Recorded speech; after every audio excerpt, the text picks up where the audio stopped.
Pada VT ini, izinkan saya menyampaikan suatu penyamaan persepsi terkait dengan mekanisme audit barang jasa pemerintah yang dilakukan oleh entah itu auditor dari Badan Pemeriksa Keuangan maupun auditor dari aparat pengawas internal pemerintah. Terkait dengan apa? Terkait dengan istilah isu kewajaran harga, kemahalan harga. Rekan-rekan semuanya, satu quotes yang penting kita harus luruskan di sini. Mohon maaf sekali. Kewajaran harga adalah ranah pemilihan penyedia pada evaluasi harga, yang itu pun kalau apabila penawarannya di bawah 80%. Ranah kewajaran harga yang efeknya dianggap mahal atau murah itu adalah ranah yang ditetapkan dalam kebijakan pengadaan barang jasa pemerintah di ranah pemilihan penyedia, bukan ranah kontrak atau pasca kontrak, bukan ranah yang untuk dikoreksi, ditetapkan sebagai salah satu bentuk tagihan ganti rugi pasca kontrak. Ya, karena sekali lagi ranah kewajaran harga adalah ranah pemilihan penyedia, bukan ranah kontrak, bukan pun ranah perencanaan. Sehingga keluarlah kalimat di pasal 26 ayat 6, HPS tidak dapat dijadikan dasar untuk perhitungan kerugian negara. Karena pada prinsipnya karena kewajaran harga yang sering didengung-dengungkan para auditor adalah ranah pemilihan penyedia. Apabila temuan audit itu mengangkat mekanisme proses prosedur pemilihan penyedia khususnya di evaluasi kewajaran harga, silahkan kalau mau angkat dari sisi situnya. Walaupun itu aneh, bukan di kewenangannya dan bukan di kompetensinya. Tapi sudah pasti salah apabila temuan audit mengangkat isu kewajaran harga di ranah kontrak. Saya ulangi, mohon maaf sekali ya. Sangat tidak tepat apabila auditor mengangkat isu kewajaran harga di ranah kontrak. Berdasarkan peraturan LKPP nomor 16 tahun 2018 Jungto nomor 12 tahun 2021 tentang pedoman pengadaan barang jasa pemerintah dan segala turunan-turunannya, ranah kewajaran harga tetap satu pintu isunya, yaitu di prosedur pemilihan penyedia. Ada pengadaan barang jasa, prosedur diawali dari prosedur perencanaan, persiapan, pemilihan penyedia, kontrak, dan serah terima. Nah, kewajaran harga itu hanya ada pasalnya di ranah pemilihan, maka tidak bisa diangkat isu kewajaran harga di ranah kontrak.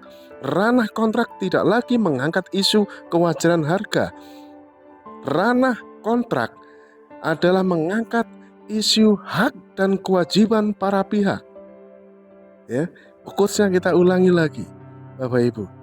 Kewajaran harga hanya diatur di ranah pemilihan penyedia, khususnya di tahap evaluasi kewajaran harga. Tidak ada di ranah kewajaran harga di ranah kontrak. Artinya tidak boleh temuan itu mengangkat kewajaran harga di ranah kontrak, karena ranah kontrak tidak lagi berbicara kewajaran harga. Ranah kontrak tidak lagi berbicara kewajaran harga atau mahal murah, tidak lagi berbicara itu, tapi berbicara hak dan kewajiban.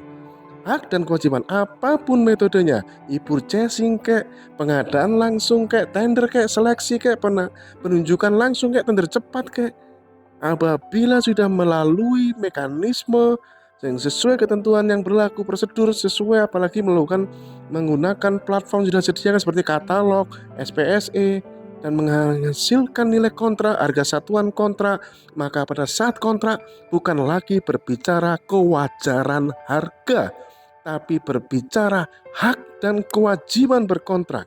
Sehingga pada VT sebelumnya saya menyampaikan 4 isu utama yang seharusnya menjadi objek utama audit di sini.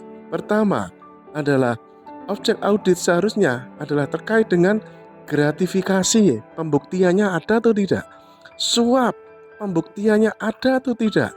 di ranah kontrak ya, karena audit itu batangnya pada saat ranah kontrak, bahkan pasca kontrak yang sudah diperiksa di kontrak yang sudah selesai bertahun-tahun sebelumnya, bahkan seringkali kadang-kadang bukan yang kontrak tahun-tahun lalu, malah yang sudah bertahun-tahun sebelumnya diangkat lagi isunya, maka itu sudah pasca kontrak.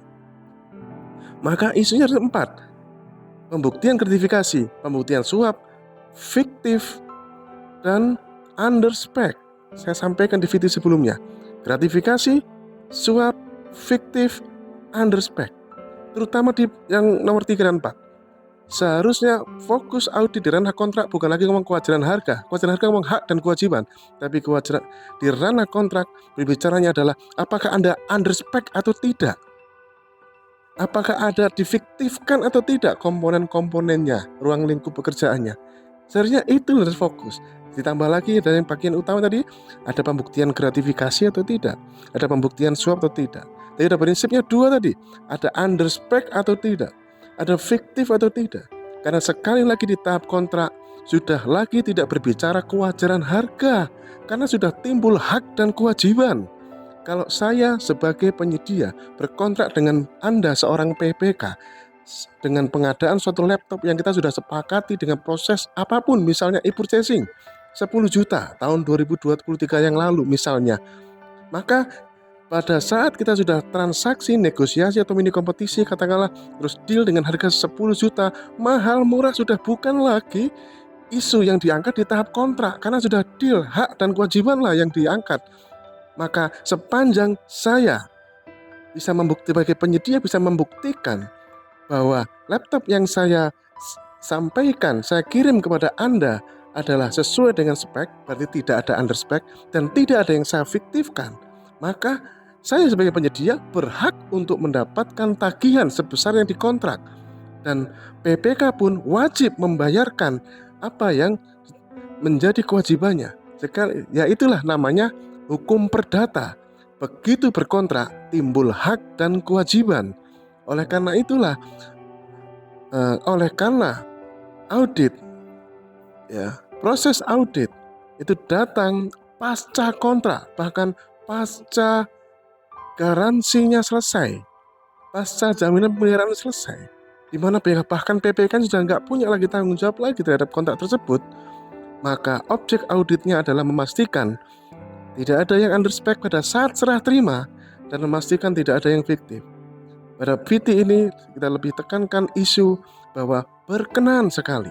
Ayo kita mari sudahi terkait dengan temuan-temuan audit yang ngomong kemahalan harga, kewajaran harga di tahap pasca kontrak dengan cara melakukan analisis pasar pada saat audit. Yang waktunya beda, tempatnya beda, waktu beda, tempat beda, ya harganya beda.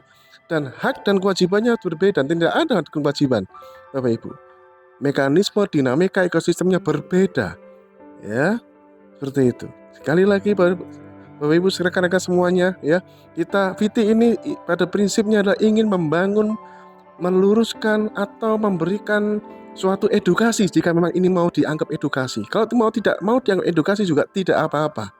Saya berbicara apa adanya bahwa memang aturannya, kalau memang aturan nih bahwa kita masih percaya ini negara hukum, ya, kita masih percaya ini negara hukum, bahwa perpres pengadaan mengatur kewajaran harga adalah ranah pemilihan penyedia, bukan ranah kontrak atau pasca kontrak. Objek utama audit pada tahap pasca kontrak seharusnya adalah yang terkait dengan under spec atau fiktif atau gratifikasi atau suap, bukan ngurusin harga. Karena pada saat berkontrak maka PPK dan penyedia menjadi para pihak yang timbul hak dan kewajiban. Di tahap kontrak tidak bicara lagi kewajaran harga, di tahap kontrak kita bicara hak dan kewajiban. Dipastikan tidak ada yang difiktifkan, tidak ada yang di underspec-kan, dan tidak ada gratifikasi dan suap.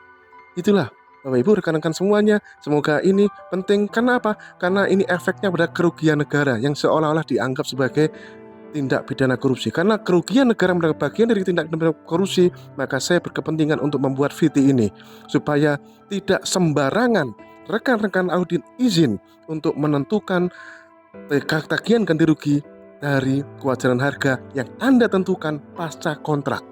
Rekan-rekan semuanya, sukses!